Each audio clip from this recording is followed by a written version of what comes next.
Hi guys, and welcome. My name is Erin, and this is Ageless Beauty with Erin. And today we are doing another Evil Lives Here. So, for those of you that are new, hi. I love that you came and joined me, and welcome. So I want to explain a little bit about what we do for you.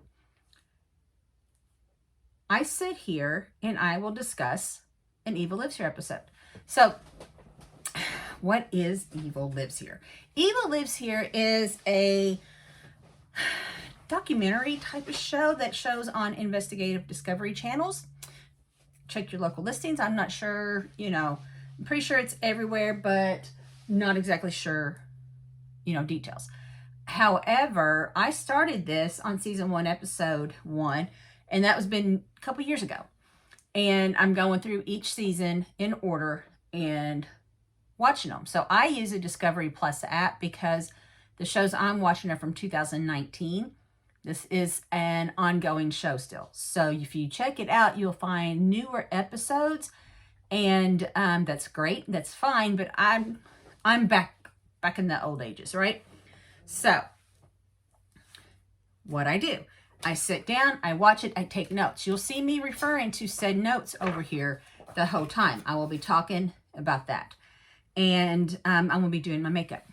So the makeup is just a way for me to keep my hands busy, because I have sat here and talked to you before just like this, and I fidget and I kick and so let's keep myself busy. Just take out all the busy stuff. So that is the premise of Evil Lives Here. I also have a series of Get Ready With Me where we do, oh, I got to sneeze. We got to sneezes.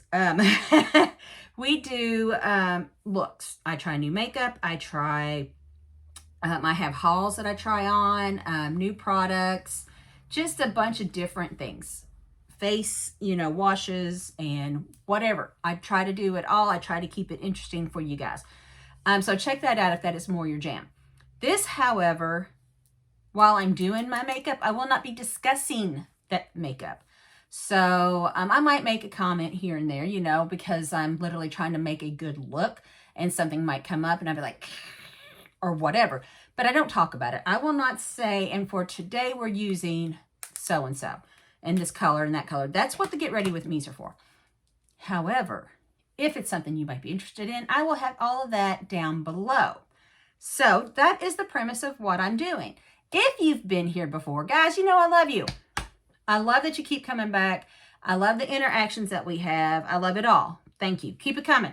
Come on, keep it coming. So that being said, when you go down and you check the makeup or read what the thing's about, my whatever, I also have some ambassador codes. I'm very fortunate to team up with 3 different companies that I literally love, and I can offer you discounts. So check that out. Click that link and use a discount. And let's hear from future Erin about one of those products. Hi guys, it's me from the future. I am here to talk about 1UP Nutrition. Okay, so I haven't done one of these ads for a while, and I'm doing it now just to prove to you how stupid I can be. So I am one of those people that I start taking something, and I've taken it for so long, I'm like, is this even working? Do I even need this? And that's what happened. I have been taking my gut health medicine for a year, and then because my gut health is fine, I'm like, I don't need it. Why am I paying that? So I'm like, let's just try it. We'll take it out. I'll quit taking it. I won't refill it. I was miserable. My probiotic that I take wasn't enough. I was drinking the greens. It wasn't enough. I needed my medicine back. And it was awful because when you order, you still have to wait. So I take the gut health and the daily cleanse, and yeah, I'll never do that again. I was miserable. Like I couldn't go to the bathroom for a week. I don't have to tell you how bad that makes you feel, how awful it takes. It makes just your stomach just rock. And they also have this new product, and I'm like, you know what? I'm trying to get my stomach back. We'll take it. Because it's a metabolic health, a lean body composition, gut health and digestion, muscle recovery and immunity. And I'm like, oh, that has everything I need. And you take it every morning before you eat. So I make it every night. I have it in the morning, take it with my medicines before breakfast. It is the colostrum metabolic postbiotic. This seems to really help. Strawberry kiwi tends to be one of my favorite flavors, and so does Miami Vice. They didn't have this in Miami Vice, but they had the strawberry kiwi. It was a little bit more bitter, so I put like half a packet of sweetener in with it, and it's amazing. Which I really was surprised because I used the BCA's strawberry kiwi, and I love it. So, yeah, and I've gotten back onto this. My stomach is feeling so much better. I've started eating chia seeds, which is a whole thing. I didn't even realize how much that research that takes, but I'll never do that again. So I'm here to tell you, I am one of those people. Oh, I feel great. I don't need that. Well, I feel great because I'm taking it, and I'm on it for a reason. So I just want to jump on here. If you have stomach issues, don't forget, go check it out. There's so much good stuff for your stomach there. I drink their protein shakes, and I love their protein shakes, but I live for their stomach stuff. And I also take their nighttime, and I thought the same thing. I don't need that nighttime stuff. It's miserable. So, yeah, I've gone back to everything that I was taking before with 1UP. You check it out. Like I said, there's protein shakes, there's gut health, there's workout, pre-workout, BCAs, rebuild, all kinds of just great stuff. And stuff I'm not even mentioning that I've taken and, I don't have in front of me. So check out oneup.com, find something you like. Don't forget to use my promo code Erin20. That gives you 20% off. I am so glad to be able to offer that to you. And let's get back and see what I have to say about this story. All right, so we are back. Like I said, check that out. And not just that product, but any of the other products. Check them out. Let me know what you think. Okay, on that note, we're going to get right into this. And let's hope we don't have a lot of distractions. It's just that time of year where there's a lot of bangs and booms going on outside for the holiday. And still, yeah, it's past. I know. But still, and my dogs are not happy campers when those things go off. So, yeah, let's hope we can make it through. They don't bark. Carry on. I've got my phone on Do Not Disturb. We'll see if that works too. Sometimes it does, sometimes it doesn't, because a lot of times I'm disturbed, my family disturbs me. And I want to note, if you see me fidgeting, if you see me moving around, kind of adjusting, I have hurt my sciatica nerve. And I guess nerves, it's a whole system I don't understand. And it's very painful. And the longer I sit in one position, I'll have to adjust. So just some disclaimers. And then let's get to the program. So today we are doing Season 5, Episode 6, originally aired February 9th, 2019.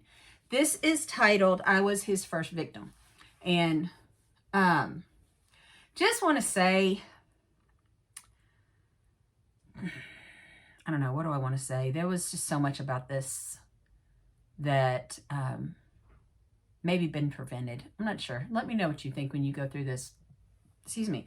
Do you think this could have been prevented? Having said that, hold on, I got a piece of hair. I do want to give some trigger warnings.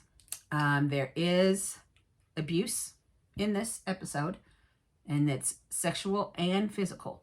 So, take it from me, and I know this firsthand. If anything on here should never trigger you to the point that it affects your health. And I say that because if you've been with me for a while, you know there for a hot minute, I was pretty sick. And I was dealing with a lot, kind of disappeared for a while. And then when I tried to come back, it was too soon. My mental health had not been, my physical health had been fixed. Like I was 100% better. Well, I don't want to say 100%. Probably 80% better in dealing with what I had, but I was still mentally trying to deal with being sick for so long, trying to get back into a routine. And then I thought, work, family, whatever. And then I thought, well, I would sit and do these videos because it does help me distract myself from things going on. But because some of these stories are so extremely heavy, it was just really adding to the problem, my mental problem. I wasn't able to just heal. So I had to step back again. So if you ever go back in my videos, you're like, damn, she disappeared. That's why. But my mental, and I almost gave up doing these completely. I kind of just let myself go for as long as I needed before I felt in a place that I could do these videos. And I'm back. I am happy to say I am so much better. Still probably 80% physical. I have days that I struggle, but for the most part, I feel amazing. My mental health is much better, and I'm able to sit down and do this. So if any of these episodes or any of these topics, because these are not good topics. I mean, the title of the show is Evil Lives Here. So if any of that triggers you or any of that can set you behind in your mental wilderness, don't watch. It's not worth it. Nothing is worth your mental health. Okay. Just wanted to put that out there. Like I said, I know from firsthand experience, I had to step back. And I didn't just step back from this. I quit watching all true crime. Everything. And I am now, I'm back, a true crime junkie. I have podcasts and YouTube videos that I literally play all the time when I'm doing something. So cleaning, driving, doing makeup, ready to go to work, whatever. I will play those.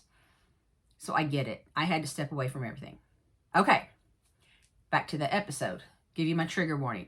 I also want to explain a little bit about what Evil Lives Here, how they do their show, because many times throughout this, you'll hear me say things like, well, now we're seeing, or Evil Lives Here tells us. And in that aspect, Evil Lives Here is really, really good. So they will show us actual live footage from the time that the incident happened. Newspaper articles, you'll get to see sometimes actual live interrogations when a cop has a person and they're talking to them and you hear they're actually talking. You know, that kind of thing. A couple of videos ago, we had news footage of cops and FBI or whoever was involved. It was just a massive amount of people. But they were searching a person's house and we saw footage of all that. And there's times where they'll show us crime scenes. Of course, some of it's blurred out or whatever. But Evil Lives Here does a really good job of doing that to make us feel in the present. So when I say I'm looking at now or I'm hearing now, that's what I mean. On that same topic, I will say Evil Lives Here tells us. Well, in that case, Evil Lives Here. So we have a narrator that will tell their story. It's somebody that was personally affected to what they're telling us, okay? And we don't usually know for a little bit in who that is, why that is, whatever. And sometimes it's more than one. I've seen up to 2 people doing these before. So when I say Evil Lives Here, because when I talk about them, I'll eventually have their name and, you know, we'll call them by their name. But Evil Lives Here comes up with some pop-up information. And it can be just additional information they think we need to know that's relevant. Or it could be like a rebuttal of sorts to what that narrator said. If they say, well, I thought it was over, Evil Lives Here could say, well, in fact, it was not over. So it's funny in a way, but when I say Evil Lives Here, that's what I mean. They've popped up, they've given us a little blurb or information that they feel we need to make this story. Okay, now we'll get in and we're going to start with a lady. She's sitting at a table and there's a laptop placed in front of her and she hits a button and we just start the whole thing hearing audio. And it's obviously you can tell by it, someone's been to court. It's jury. Someone's reading a verdict is the best way to say that. And we hear, and I'm going to quote what they say. They say, we, the jury, in the above entitled action, find the defendant, Chester Dwayne Turner, guilty of the crime of murder. End quote. So we also are seeing this video. So I'm not just hearing it, I'm actually seeing the lady. Kind of think she's probably a juror, you know, the head juror person that reads the verdict. And we see her reading this verdict. And then we get to see Chester himself and how he's reacting to it. So the lady immediately just clicks out of the video. I don't want to sound a certain way because I am not taken away from this woman. And I think I even say this before, what she's been through. But I kind of find her a little off-putting. I'll say that because I think I talk a little bit more about it here. Anyway, so we'll get back to it. So she clicks out of the video and immediately tells us she doesn't want to see him. No pictures, no video, nothing. She's done with him. And she starts crying as she's talking too, which you get that a lot. And I understand this is usually a very emotional, trying story that the person is telling us. And in a lot of cases, I want to say 95% of the cases we're hearing from an actual victim. So that's why I say I don't want to downplay anything that this woman has been through as she tells her story. But she's crying while she's talking, and she says, like I said, she doesn't want to see a picture, she doesn't want to see video, she doesn't want to see anything. And she says, and I tell you this, if you keep giving them to me, we're going to stop. And she'll stop right here, right now. She has to. She's not going to do that. And she tells him, don't do that to her. She said, this isn't something that you go around and talk about. It's not normal. She says, nobody wants to hear it, and I don't want to talk about it. And she says her life with him is over. It's in the past, and she wants to keep it that way.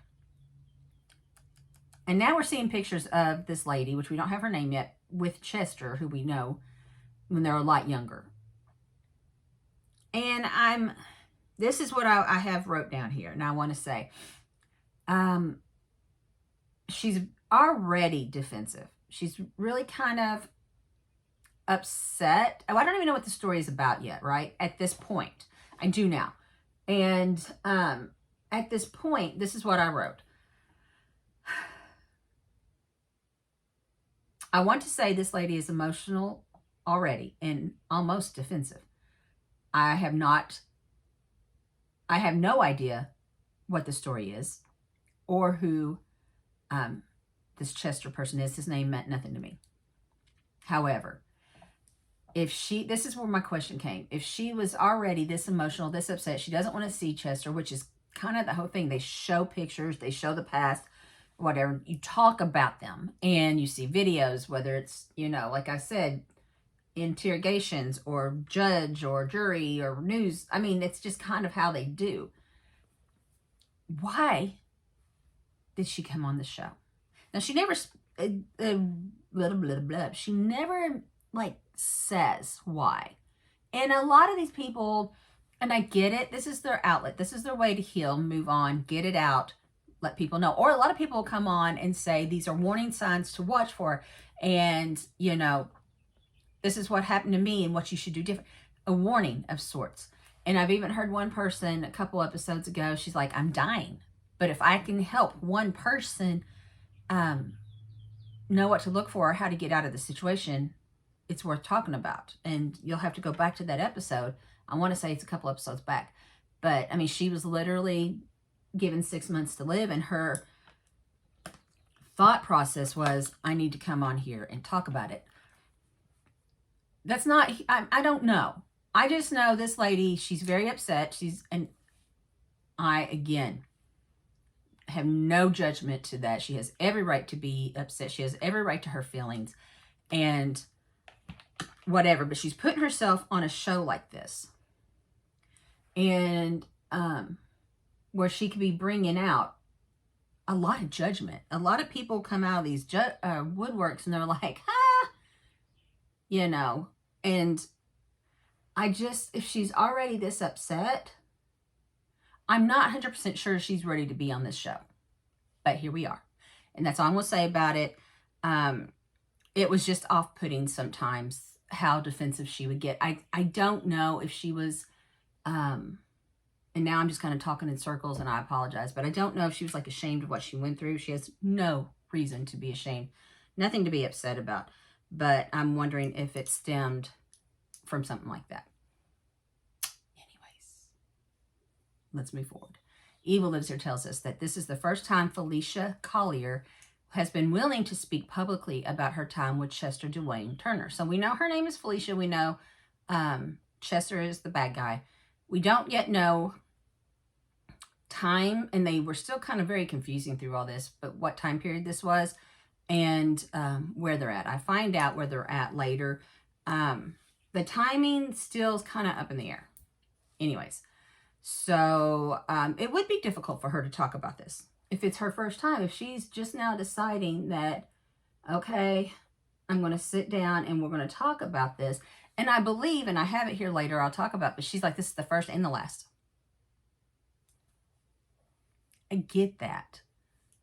I don't know. I don't know. And like I said, let's just move on.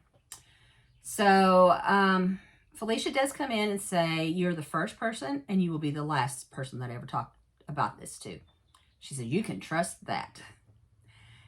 She'll never do this again because it's too painful. She said it's too painful, hurtful, and embarrassing.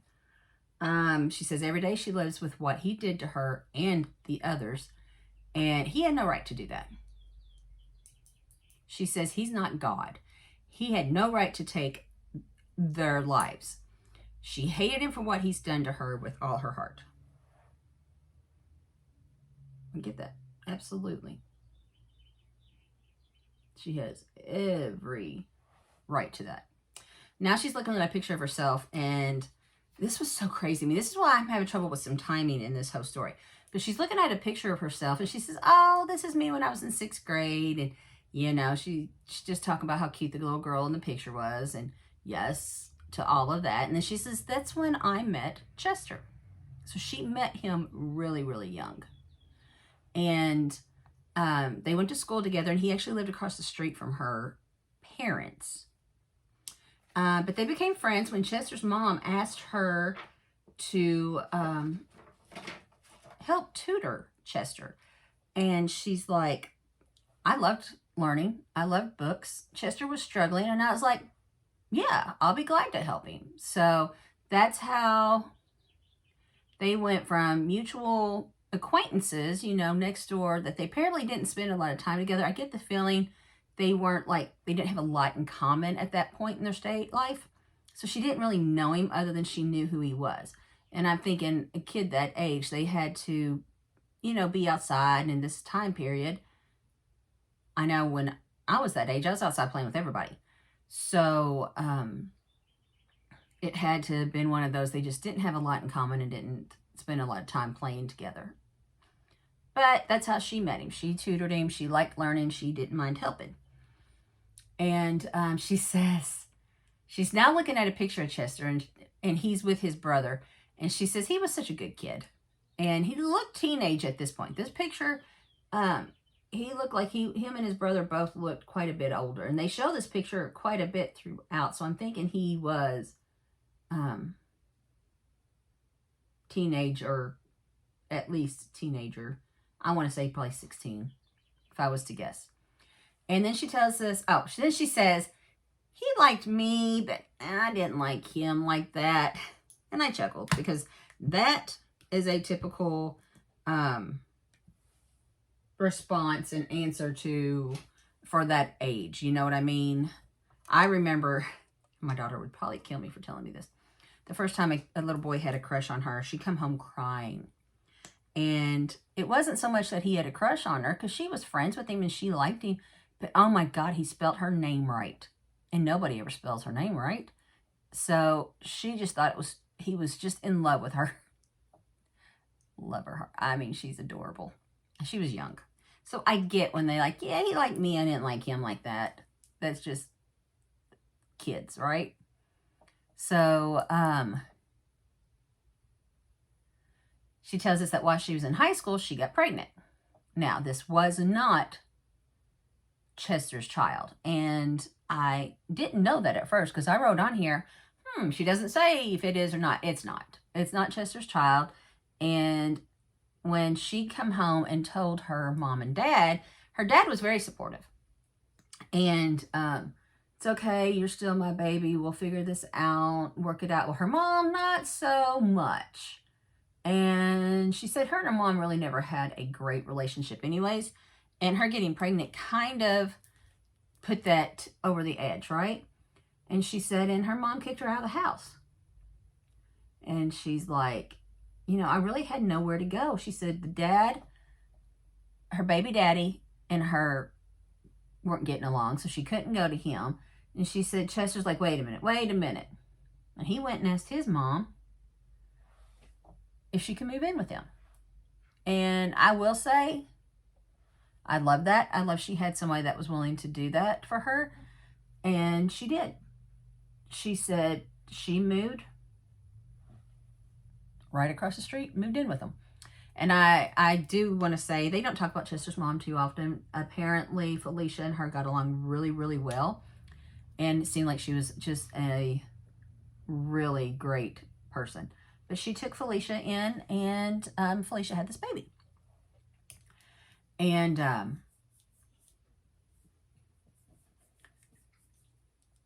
am I at?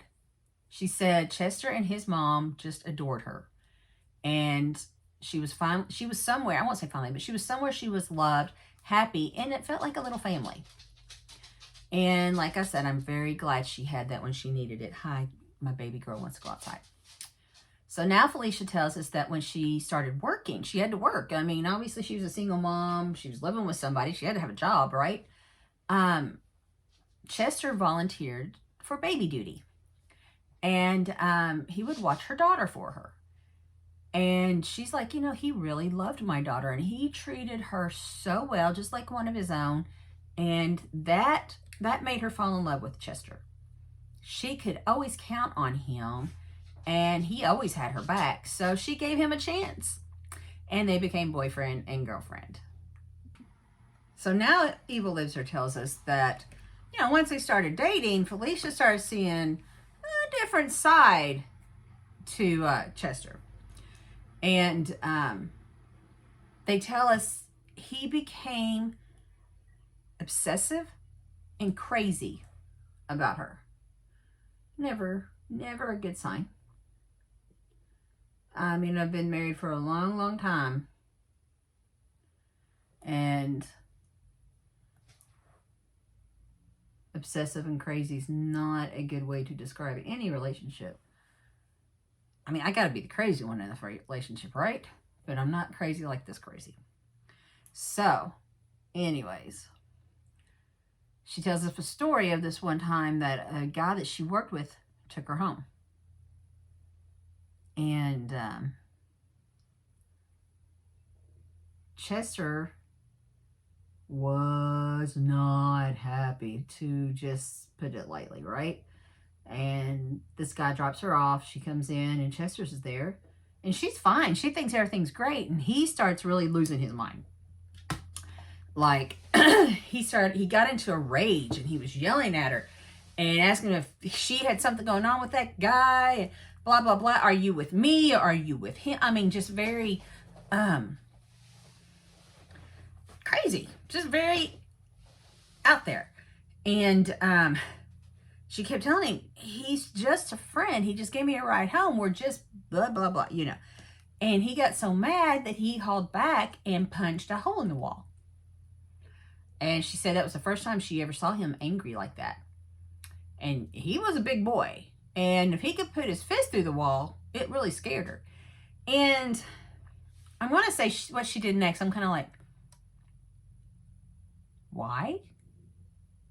Like, I wasn't sure why. Sorry, I just realized I grabbed the wrong thing. She did what she did. But she decided to run outside and get her friend. His name was Reginald. And have him come in and talk to Chester. So she tells him what happened, and Reginald worked to calm Chester down. And, you know, he was telling him the same thing. Hey, we're just friends. I'm just giving her a ride home. Blah, blah, blah. But he's also, you know, like, dude, you can't act like that. You cannot act like and go into a rage. You cannot ever put your hands on her. And, of course, bringing Reginald back in, Chester was already very, why are you doing that? And just, it brought up a lot of, kind of like me, why would you do that? But eventually Reginald was able to calm Chester down. And he apologized to Felicia. He said, I will never put my hands on you or your daughter. He wouldn't act like that. He would never do it again. And Felicia told him, good, because if you did, I wouldn't be able to live with you anymore. And she said, you know, he looked sincere and he was crying. And she said, he was 16. And I went, okay. But I really thought they were older at this point. However, like I said, it's never stated.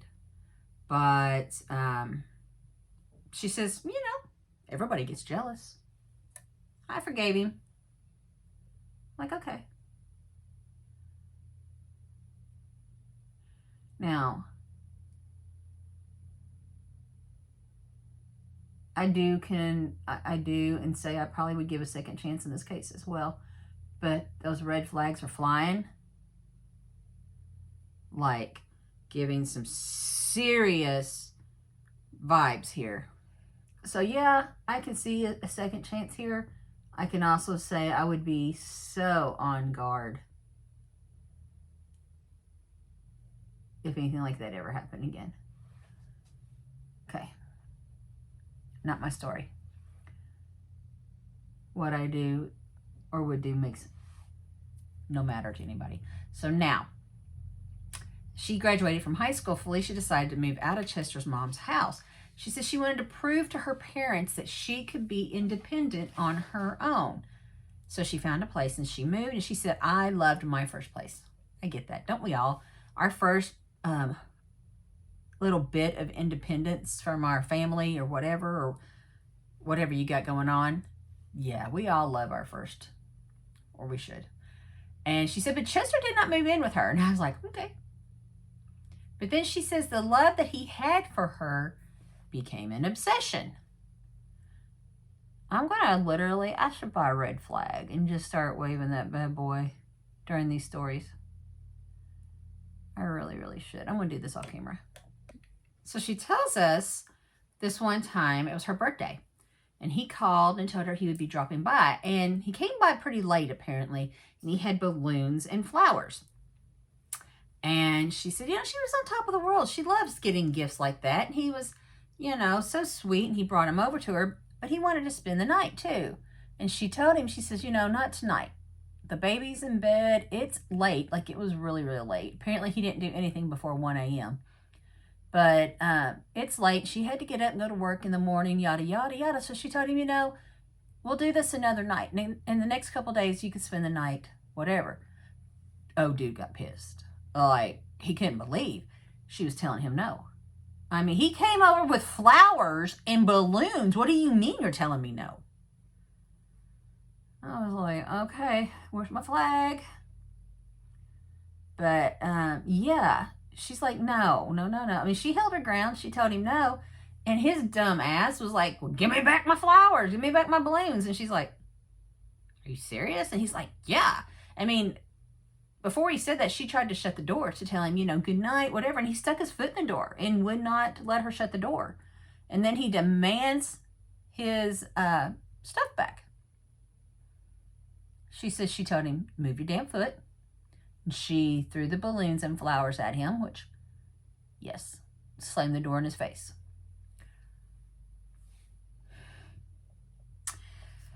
He called her multiple times in the next couple of days asking for another chance, saying he was sorry and I'll never act like that again and yada, yada. And she gave it to him.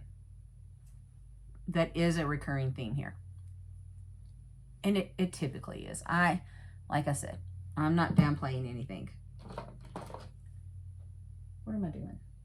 I'm not downplaying anything, but I have no idea what I'm doing. So, since I can't find what I was looking for, I know where it's at. Okay, never mind.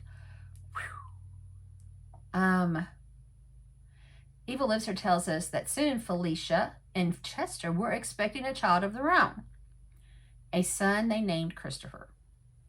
And I hate when I get their names. I hate when they give us the children's names. It's usually never a good sign. I can honestly say, and I'm going to tell you this because if you've been with me, you've heard me say that, and now you're probably like, oh, what's going to happen to Christopher? Nothing. Thank God. We find out the child's name, never find out the daughter's name, but nothing happens. So, whew. But I wanted to say that because every time they give me a name, it's usually a bad thing. And y'all know I talk about this. So I was like, yeah, I've kind of probably set expectations to the point where if you get a name, you're probably thinking, oh, shoot, something's going to happen to this poor child. No. They are mentioned in the story. They're a very big part of the story, but they're a very big part of the story, but they're not mentioned much. So, unfortunately, they were always around. However, so now Chester and Felicia have a little baby boy named Christopher. And she says Chester was so excited when she got pregnant, so happy. He would bring over gifts and toys and just help her get ready. You know, you set up the baby's room, whatever. He was just like on top of the world. And then she tells us that one time they were headed, and she's pregnant. I just want to make sure I specify that. She is pregnant. They head over to her aunt's. Yeah. And it was like Christmas. So they were going over for a Christmas with the family. And she's like, I knew something was wrong with him. The way he was acting funny, and he wouldn't talk to her. And it's just, she finally said, what is going on? Why are you acting so quiet? Why are you so strange? And, you know, he wouldn't talk at first. And finally, she got him to talk, and he tells her that he heard she'd been sleeping around with CJ. I don't know why they told us a name, because it really meant nothing to the story. And she said, okay, so he tells her, I heard you slept with CJ. And Felicia says that all the girls loved CJ. He was the finest dude on the block. Anyways.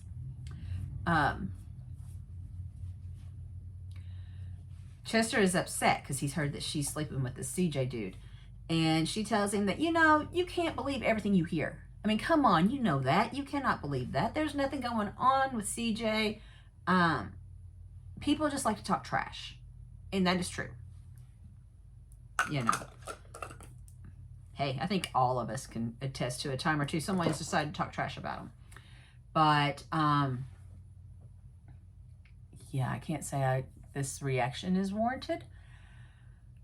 So as she's telling him, or talking about it, telling him not to worry, she says, next thing I know, he's done off and popped me in the mouth. And she looks at him. And before she could say anything about what he had just done to her,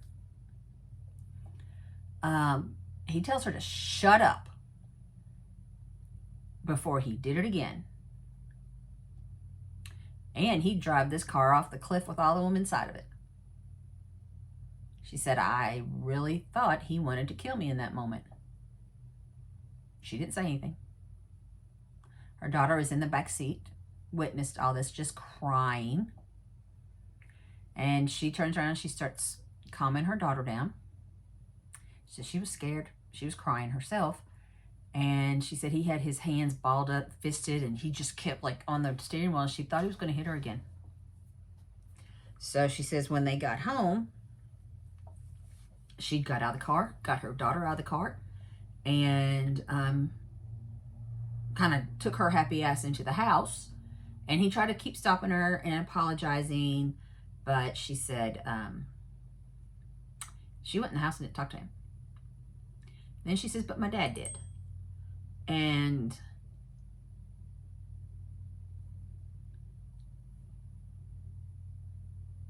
yeah, I will talk more about what I think about Dad here in a little bit.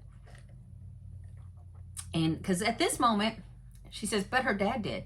And her dad should have whooped his ass, is my point, or what I say.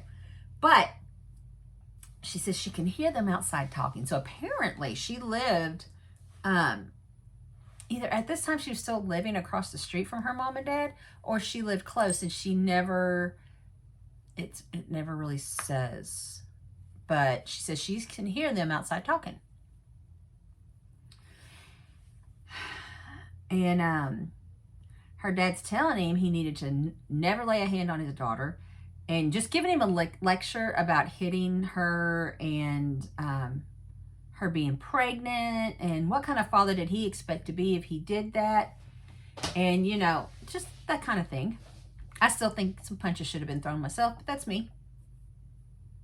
Violence is not always the answer. I get that. But if it had been my child, violence would have been my answer. I don't mean to make light of it. Anyway, so Chester, of course, was saying he knows Dad was right.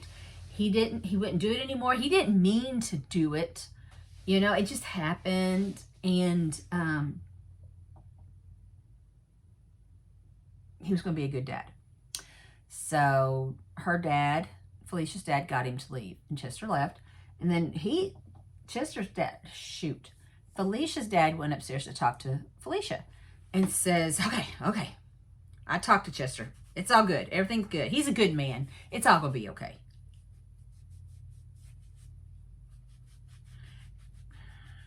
And I wrote on here, before I even know what I know, I wrote on here, and to be honest, I'm a little sick to my stomach. There's no way, this is my notes, there is no way as a parent I'd let that go.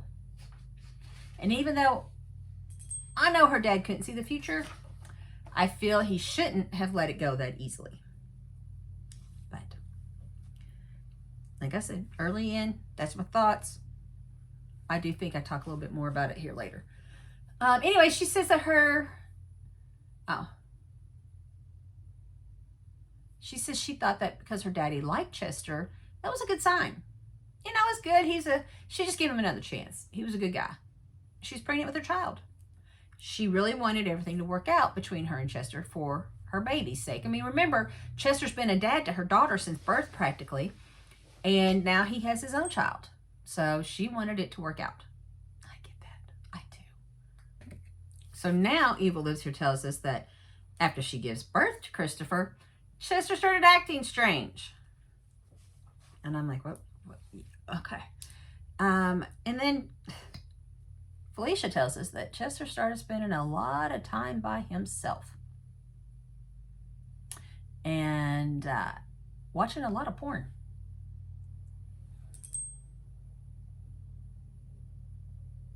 I knew putting my phone on Do Not Disturb was not going to be enough. So, and he would go, when he's at her house, he would go to her bathroom and just spend hours in there. And she said, you know, he'd go in and then he would just lock himself in there for hours. And she'd be like, you need to come out. I don't like this. What are you doing? You've got a problem. And of course he was gaslighting her. Well, if you just have sex with me, I wouldn't have to do this type of thing. And she's like, dude, I just gave birth to your child. Sex is the furthest thing from my mind. And I'm like, haha, yes. But yeah, he's gaslighting her. It's because she won't have sex with him. It's why he's, you know, addicted to porn and in her bathroom at all hours. And she tells him, look, if this is how you're going to act, you need to not do it in my house. She does have a young child there, remember? So,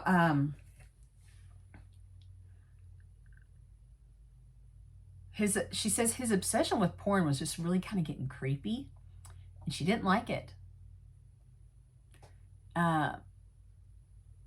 Anyways, she tells him he can't do it in her house. And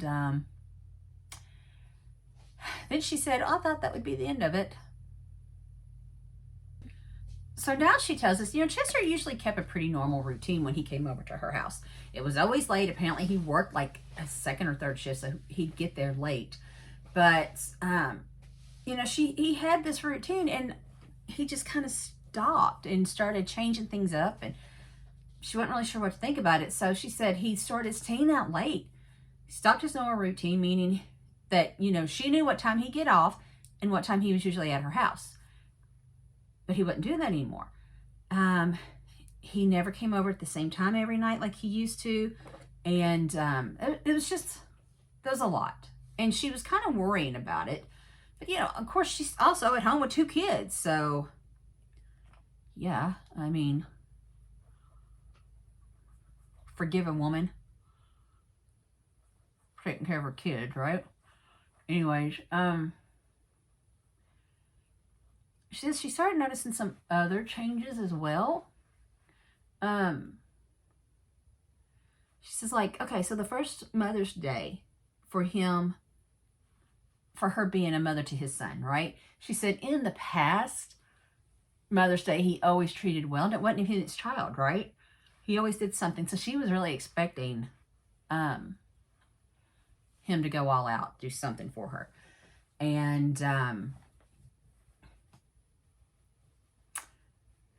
she was excited. She was waiting for him to come to the house. They were going to go do something special. But he never showed. She said she called. He never answered. She said by 1 o'clock in the morning, there was still no Chester. And then eventually there was a knock on the door. Like I said, he doesn't live there. So, you know, he does have to knock. But it is Chester. And he had scratches on his face and hand. Now,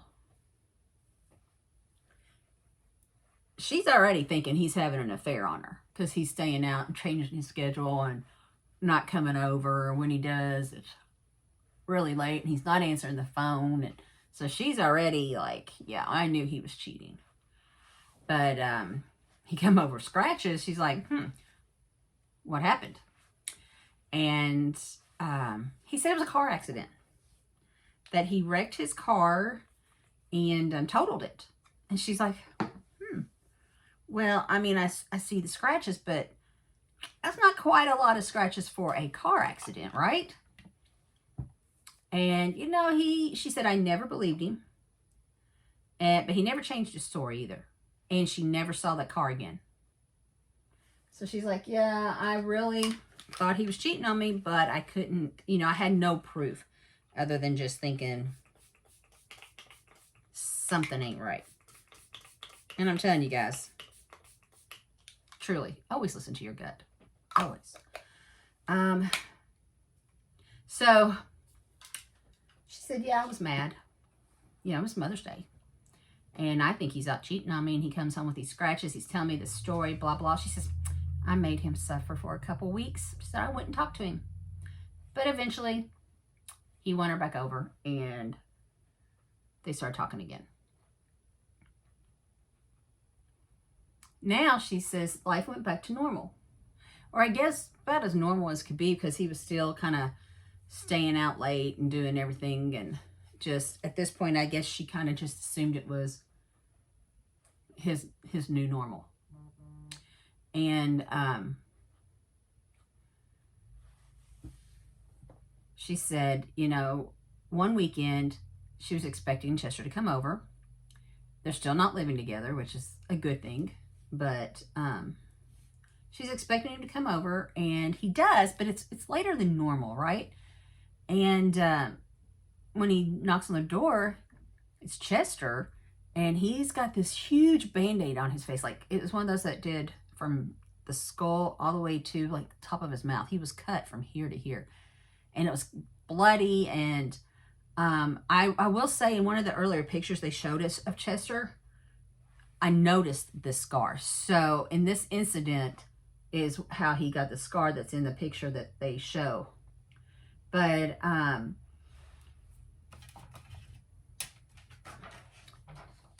I wrote on here, I saw the scar and I wondered how he got it. Now I'm curious what the version he'll tell Felicia. And it's funny because I don't believe what he tells her. But I don't know if I ever found out how he got that scar. That might be something I need to look at. Anyways, he tells her that he got mugged. And some guys pulled a knife on him. And she's looking at the injuries, and she says that he had stitches. So it was very confusing because she said he needed to go to the hospital, but then she says he had stitches. So I either misunderstood or I don't know, or something. But she does say it was a deep cut, and he needed to go to some kind of doctor. But, you know, then I said, she's like, he had stitch. I don't know. Anyway, she's like, she didn't ask him if he went to the police. And I assume, like I said, if he has stitches and he's been to the doctor, that's something that they would report. So I don't know if maybe she assumed the same. You show up with a knife, and that's a severe, like I said, you can look, it's a severe scar, so it was a severe cut. And if he did go get stitches, you know it would have been reported. So, I don't know, this whole section here was a little confusing.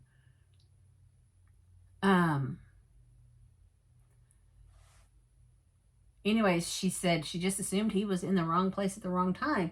And that was just happening to him a lot lately. So a lot of stuff had just been going on, apparently, that she hasn't told us. But, you know, he was apparently having a lot of wrong places, wrong time moments. Probably more scratches or, you know, things like that. I don't know. And, I don't know where they live yet. And I don't even know what year it is, but she's mentioned a couple times cell phones, so it's obviously early enough that there is cell phones. But she never questions him more about this scar, or about this cut, how he got it, anything like that. And like I said, it's scarred pretty good. I mean, it was a nasty scar. But yeah, she never questions him again. And I find that really weird. Someone shows up with that kind of a injury. But, you know, I don't know. I don't know. So, I want to give a trigger warning. I mentioned sexual assault earlier. We're getting to that part of this story.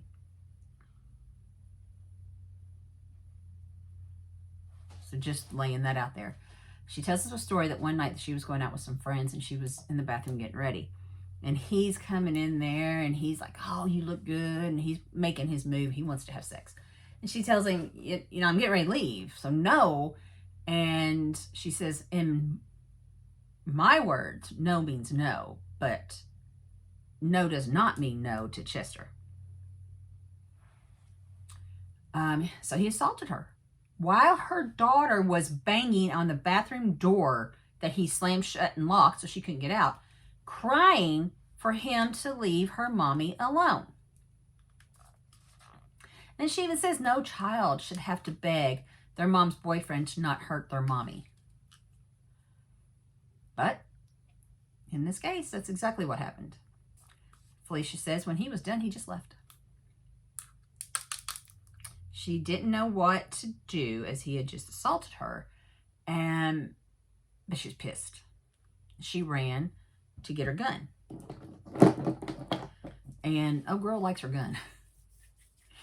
But she chases him out the front door, and she's got a gun, and she's getting ready to shoot him. And, hold on. Her neighbor's outside, standing outside, and sees all this, and she's yelling at Felicia, don't shoot, don't shoot. He has the baby. So he went and picked up Christopher and was leaving with Christopher. So thankfully she does not shoot. Then she starts telling him, bring my baby back. Bring him back right now. And Chester's like, no, I'm not giving you this child. You'll never see him again, type of thing. And she says her neighbor was outside and actually had her cordless phone, not the cell phone, but a cordless phone that you put on the wall. And she used that to call 911.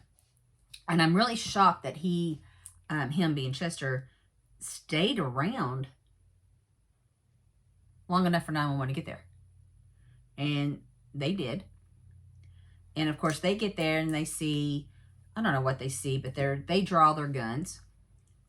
And of course, Felicia's like, don't shoot, don't shoot. He's got my baby. He's got my baby. So the police surround Chester and eventually talk him down, get the baby from him, and give Christopher back to Felicia. And then Chester is under arrest. And she said she packed some things and went to her daddy's house, her mom and dad's. Like I said, she doesn't talk about mom much, but I'm assuming mom and dad were still married. She doesn't say otherwise. But so she went to her dad's house to tell him what happened. I mean, she had just been sexually assaulted. Chester just tried to run with her child. Police had to come. It was the whole thing.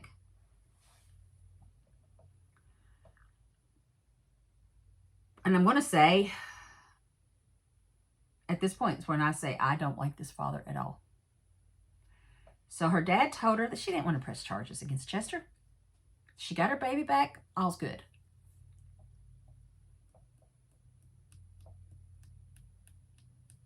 And yeah, I had to take a moment. Literally stand up and walk away because your dad is telling you, it's okay he sexually assaulted you. It's okay he harmed you and has been hitting you. But you got your baby back, which I do agree with that. But he's like, yeah, don't press charges. I literally got up and walked away.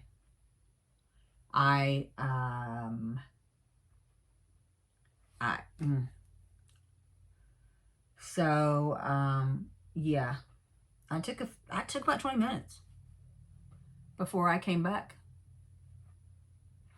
And then it says, now we're back. And she says she didn't press charges because her daddy told her she shouldn't. But she did end the relationship. So that's good. But we wouldn't be here if that was, I guess, good, right? So she said she still talked to Chester because he was still Christopher's dad, and he was a good dad. And she wanted to discuss with him how he could still be in Christopher's life. So they kind of sit down at the table, and her daddy was there kind of monitoring. And she said, you know, even after everything he did to her, she wanted to make sure that he was in her son's life. And he's like, yes, I want to be in my son's life, blah, blah, blah, but I still want to be in your life too. And she's like, that's never going to happen. No, not going to happen. And of course, I know you're going to be really, really shocked when I say that pissed him off. But she told him she never wanted him in her house or her bed ever again.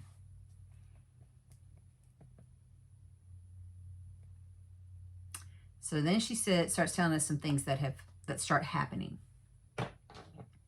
So one day her brother is over at the house and sitting talking with Felicia and whatever, and they hear a really loud boom. They don't know what. I don't know what I'm doing. They didn't know what it was, what was going on. And they go outside, and somebody, shockingly, threw a brick through the windshield of her car. She said there was no proof, but she knew it was Chester. You know, she had just told him she didn't want him in her life. Of course it was Chester. So, and then she tells us another instance, and I'm going to say this happened a couple times. She's driving, and the first time it happened, she's with her kids, both kids in the car. She's driving, and she goes to press the brakes, and there's no brakes. She said, you know, she was terrified. And you would be.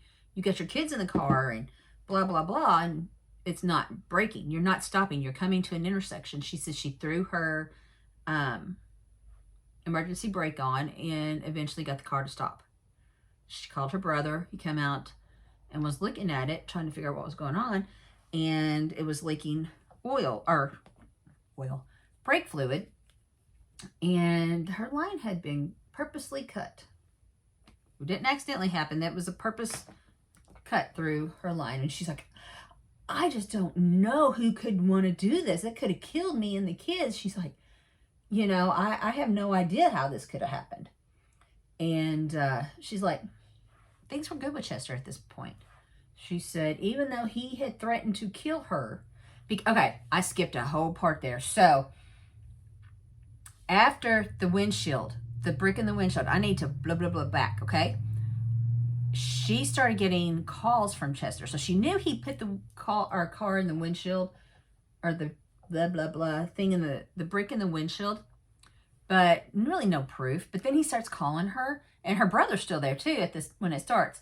And he just kept calling and calling and calling, and he was saying things like he was going to kill her. He was going to enjoy killing her, and just over and over and over. And she said she was terrified for her life. And she said she called the cops, called 911, and they told her, and I'm going to quote, well, ain't nobody cut, there ain't nobody dead, call when something happens, end quote.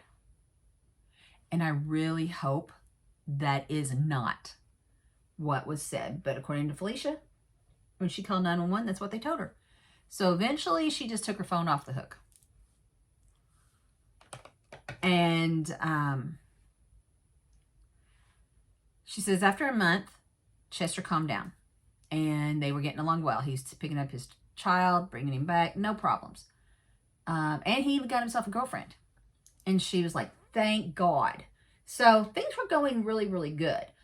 And now fast forward, her brakes are cut and she's almost died because she can't stop and going through an intersection. She says, I never even thought of being Chester. She said, yeah, I know he just threatened me, but I didn't even consider it. We were in a good place.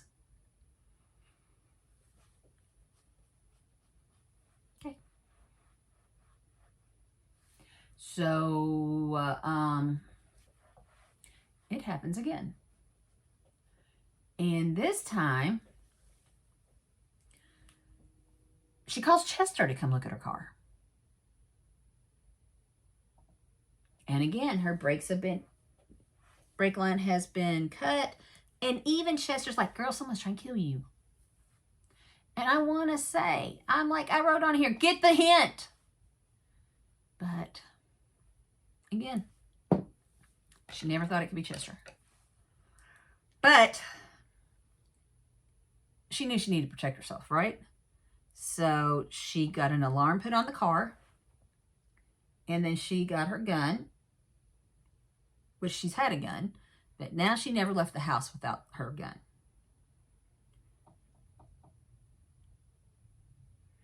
And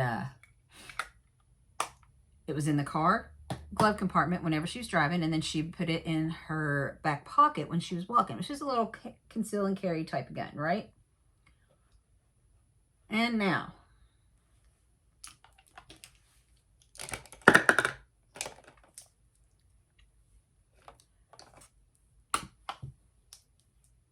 I'm kind of speechless at this. She says, you know, things had been going really well with Chester. Somebody is trying to cut her brakes and kill her, but, you know, things are good with Chester. And one day she's walking to her mom's house. She's picking up her son. And Chester is there wanting to talk to her. And she said, you know, already, before she even got there, before he even spoke, with his way he was acting, she knew he was already mad and angry. And she's like, yep, this is the old Chester. So when she saw that, she was, excuse me, put on guard, right? And he starts, I don't really know. She doesn't say what he's yelling and carrying on about, but she said he drew back his arm like he was going to get something, and she saw something in his hand. And he's being very belligerent. He's yelling at her, whatever. But she doesn't tell us what. But she knows he's angry. She sees something in his hand. He pulls back, and she pulls her gun. And she tells him to stop. Stop right there. I don't want to hurt you, but stop. So she felt threatened, right? And he doesn't stop. He doesn't, oh, you're not going to do anything. You're not going to shoot me. What's wrong with you? And I have to say, because I cringed so hard when she said this. She says, I closed my eyes and emptied the magazine. So she shot with her eyes closed until the gun was empty.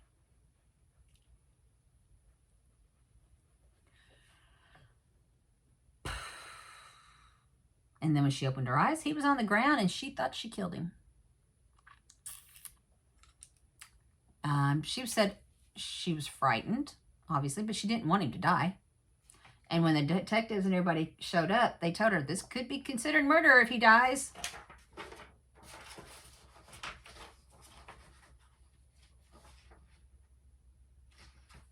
And then she says, you know, he was in the hospital for a long time, but he healed, obviously.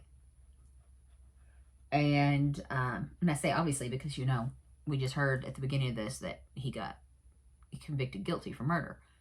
But she says,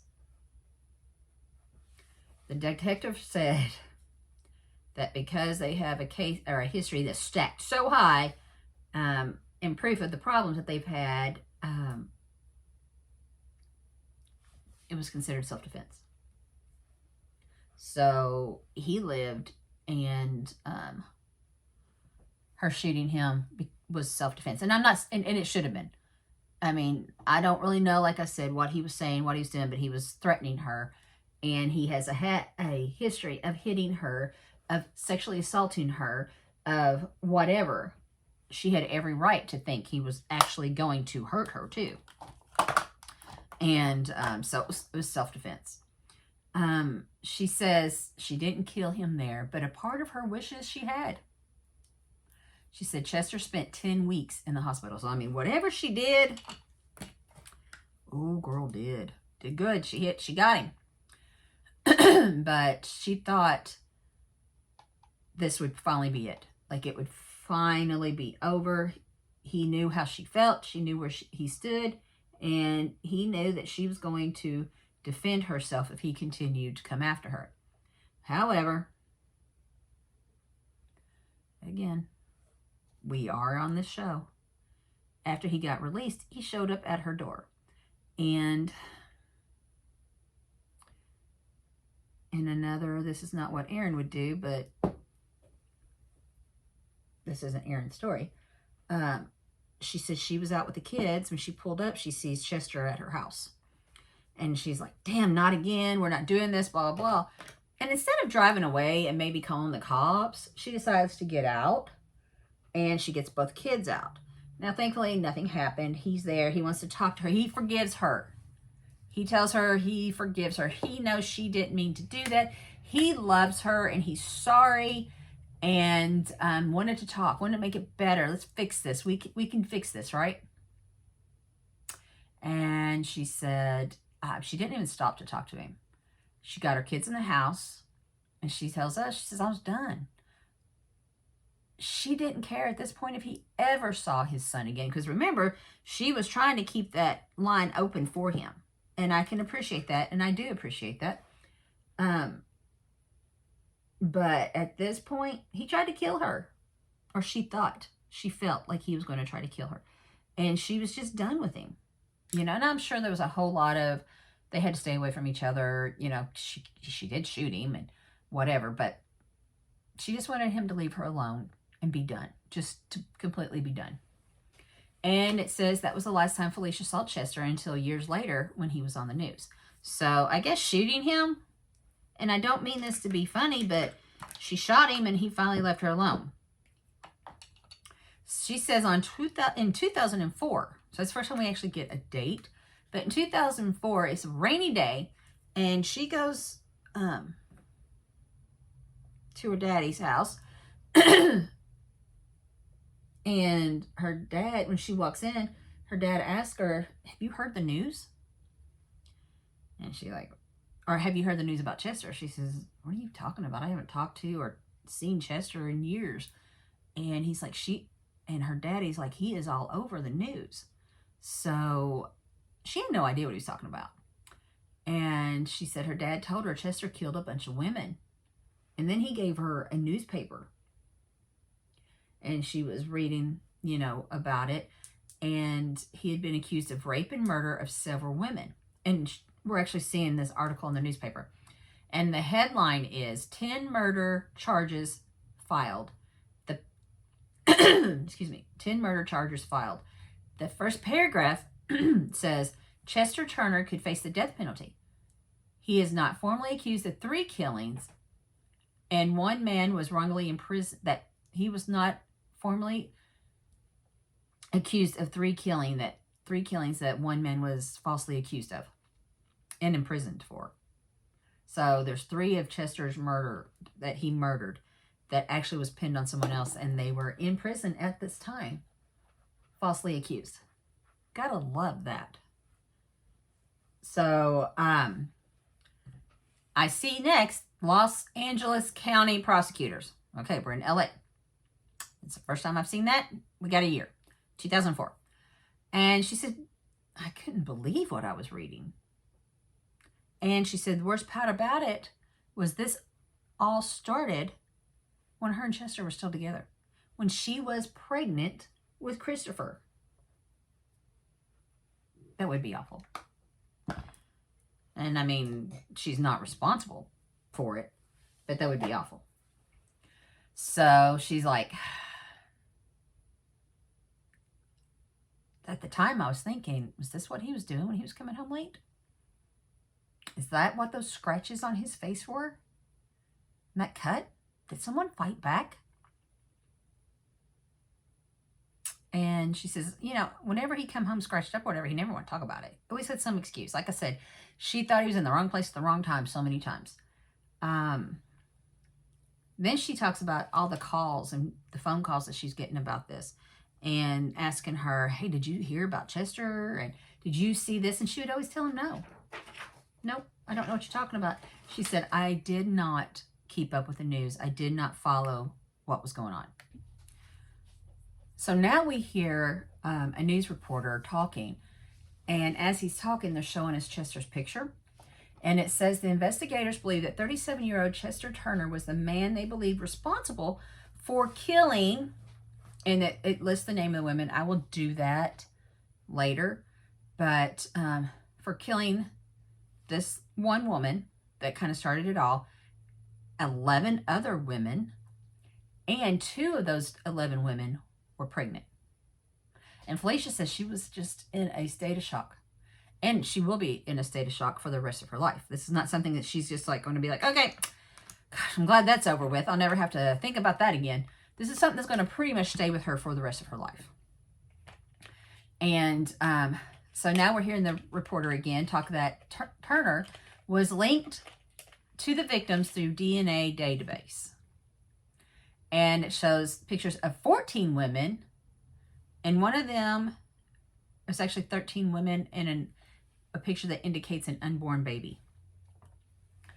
And the reporter continues to say that all the victims were murdered between 1987 and 1998 in Los Angeles. They had been sexually assaulted before being strangled, and their bodies dumped. And Felicia's like, he can rot in hell for what he did to those women. And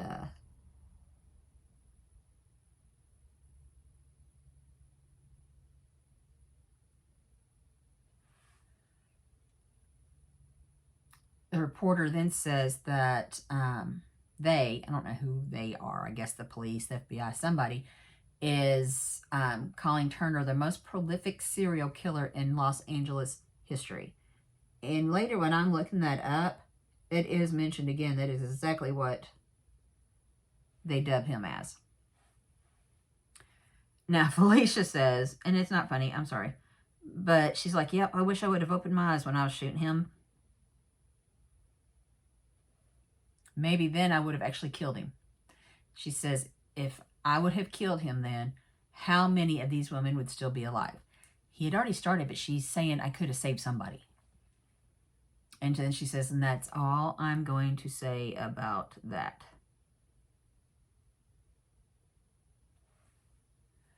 And so Chester was convicted of murdering 14 women and 1 unborn child.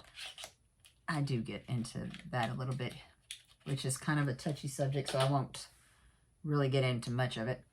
But Felicia's telling us a story now. And this bothered me, but we're just going to let it, I'm just going to tell you the story. She's in a convenience store, and she's talking to somebody. She doesn't say who she's talking to, but she says something about her husband being convicted of murder. She says, you know, it was common law. They weren't really married, but because they've been together for so long, lived together, whatever. And I do know common law marriage. I just don't know if it's still a thing. For some reason, I could be wrong, but for some reason, I thought common law marriages were no longer a thing. However, she said they were common law husband and wife. And she says there's a woman in the convenience store that heard him and heard her say that. And she's like, oh, you mean the guy on the news? And Felicia's like, yeah, him. She says, you know, that was my husband. And the woman's like, well, he just murdered my daughter, or my sister. And she was pissed. And she was pissed at, I don't know if she's pissed at Alicia or Felicia, but I mean, she was just angry. And Felicia's like, well, no disrespect.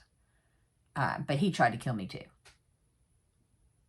And she's like, I was his first victim. So, I mean, she says her and this sister of one of her victims talked and everything turned out okay. And I think she said they even prayed together or whatever. But, yeah, she's like, I was his first victim. You don't have to be murdered. So she didn't have to die to be a victim of Chester. And I wholeheartedly believe that or agree with that. Not every victim is one that dies. So, Evil Lives Here tells us that in July 2007, Chester received his sentence. And then we see another video, and this is the judge reading the sentence. And I can tell you, it probably been a really long video. We only see a snippet of it. If you think about it, it's 14 victims. But he mentions each victim by name and the verdict. And that only shows us the first 4. So he says, this victim's name, guilty, put to death. This person's name, guilty, put to death. So, and as we're watching it, Felicia's watching it, and every time they say so-and-so put to death, she's like, good. So-and-so put to death, good. So Alicia's just like, good. She was happy they wanted to put him to death. The producer then hands Felicia a picture of Chester, and she takes it. And she says, this is the last time I'm going to look at this picture. So this could be back at the beginning. I'm not really sure because it doesn't quite line up. But where she was telling us that she'll never, you know, she was going to just be done if she had to look at his picture. But she's looking at it and she's like, this is the last time. But then she can't even bring herself to look at it. Like, she glanced at it and then just like put it back on the paper, turned it upside down. And she's like, do I have to look at this? And they're telling her, no, you know, you don't have to. And she says, I don't want to look at it. I don't want to look at him. He's her past. And she doesn't talk about him. She said, I took every picture I had, everything he had at my house, everything associated to him, took them outside, poured lighter fluid on it, and just burn it. She says, nothing but ashes. And she says, I would have never thought that the, quote, homey square boy, quote, that she knew from childhood would turn out to be a monster, a murderer. She said nobody would have known just by knowing him back then. Nobody would have seen it growing up. And she said, and that's scary. She said, somebody has that in them and you don't see it until it's too late. And that's how it ends. So let's go Googling. And I type in Chester Dwayne Turner in his Wikipedia is the first thing that pops up. So a few basics from Wikipedia. He was born November 5th, 1966 in Warren, Arkansas. He and his mother moved to LA when he was 5 after his parents separated. Now, other than the picture of the brother that Felicia looks at a couple times,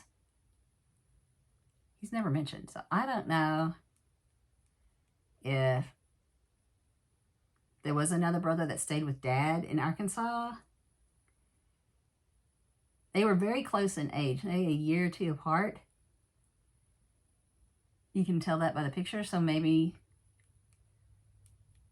there was another time. Maybe it is 5 years and they just looked older. I don't know. Maybe she had him when she moved to... I don't know.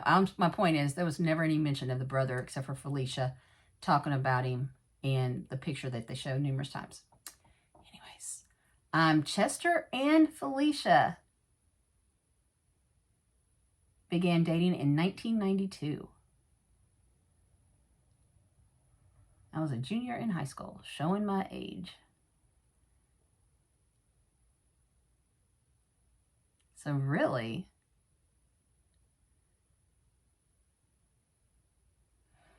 that's what I'm saying. Math doesn't math real well because they would be about my age. But Chester was born in 66, which is, I was like 11 years after him. No, 9 years after him. God, Aaron. So, I don't know. Math ain't mathin'.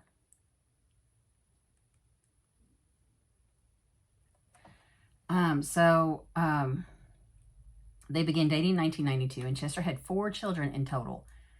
We only know about Christopher with Felicia, so I don't know anything else about his children or the baby mamas or anything.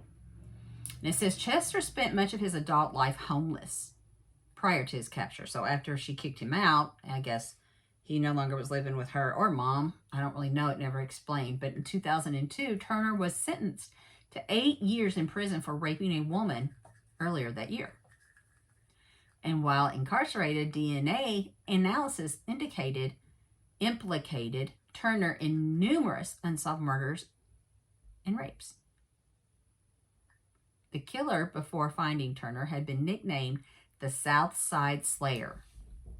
So that's what they called him before they caught him. In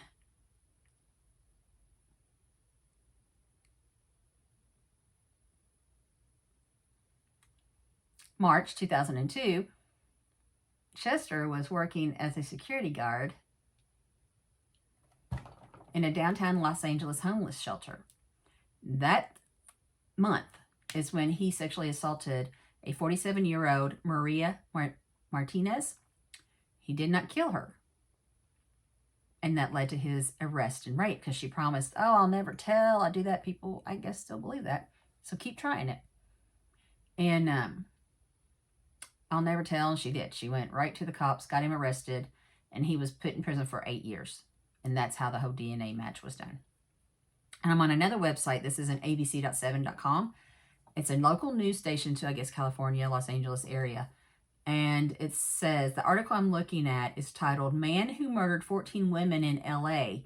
in the 80s and 90s, Charged with Killing Another Woman in Utah. I will quote this part of the article. Los Angeles. A man who murdered 14 women in Los Angeles from 1987 to 1998 has been charged with killing another woman in Utah, authorities said this week. The article is dated June 16, 2024, so very recent. Very recent. Chester Turner, 57, currently in state prison in California for killing 14 women in a several-mile area along Figueroa Street, south of the 10 freeway. The Salt Lake District Attorney's Office announced that Turner was charged with the murder of Etisha Camp, whose body was found at the back of a business on September 24th, 1998. So it took a long time for them to convict him of this. Utah authorities said they linked Camp's killing to Turner through the DNA analysis or evidence. They said Turner fled to Utah in 1998 and when he was in violation of his parole in California for auto theft and drug sales. So he had been arrested for auto theft and drugs, fled his parole in 1998, went to Utah where he killed somebody else.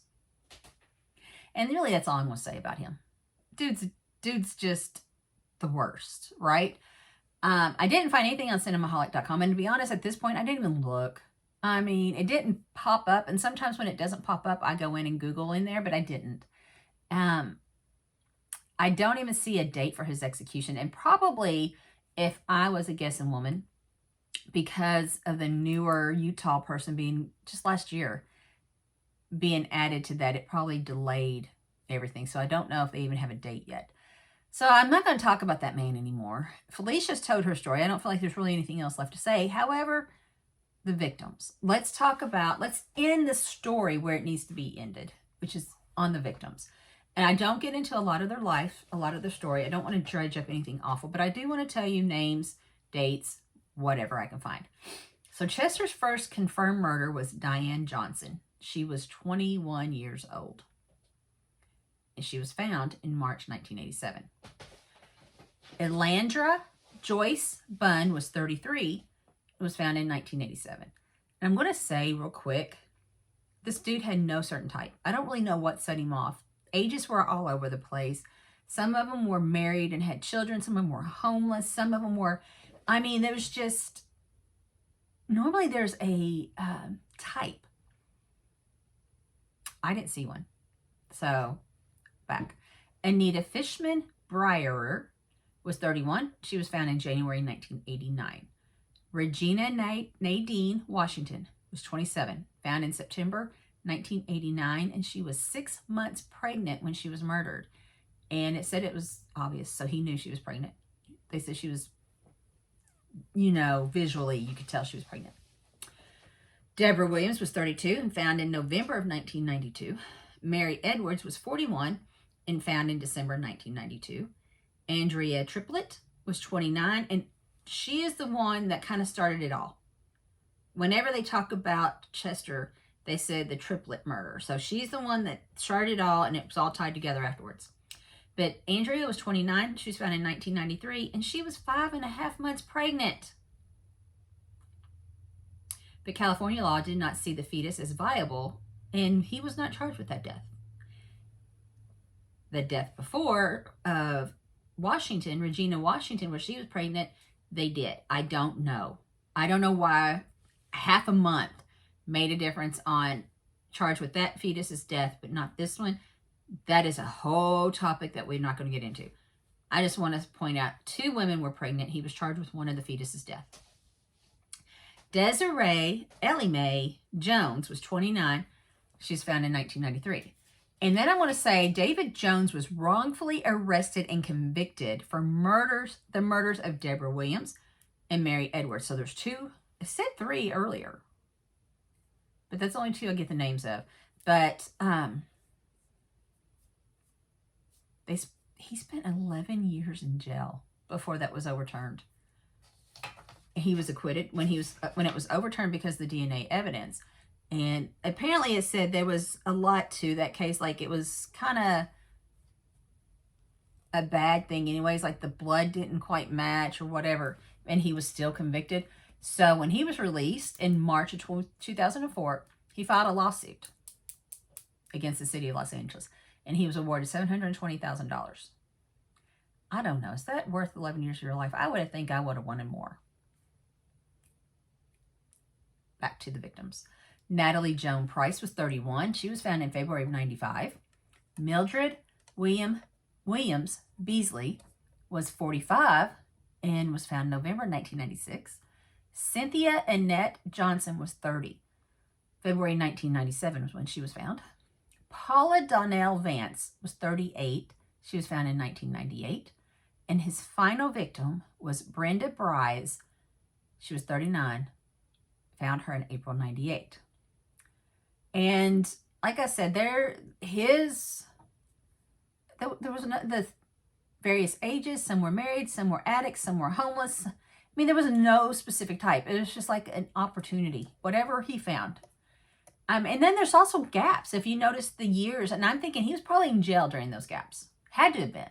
I can't imagine that he would gone 1 year without attacking somebody if he was able to. So when there was I think the biggest gap came from, 89 to 92, 93 to 95. just a couple years, and I'm betting those were the times he was in jail, because you hear that a lot. A killer doesn't quit killing unless they are incarcerated. I really hope the families of his victims are able to get the peace they deserve. I'm glad Atisha Camp, that has finally been solved in the murder. They know, I mean, that's a long time not to know what happened to your child and our family, sister, brother, whatever, you know, it's a long time. So I'm glad they finally found some resolution. So what did you think? This story had it all. And I think it is just a true story on not ignoring red flags. And no, to be fair, if Felicia had seen those flags and gotten herself out of that situation, he probably still would have done a lot of what he did. But she probably could have saved herself some. But then again, she might not have had Christopher. So I don't know. What are your thoughts? Let me know. This was not a pretty one, no matter how you put it. There's really, you know, no blame to be made. So I'm not blaming anybody. Please don't think I am. I'm just, wow. There's just so much. And I just go with your gut. Always follow your gut, and always notice, or if you start seeing red flags, pay attention to them. So yeah. Thank you for watching. I'm glad you were here. I hope you enjoyed it. Don't forget to leave me your comments. Hit that like and subscribe button. And until next time, goodbye.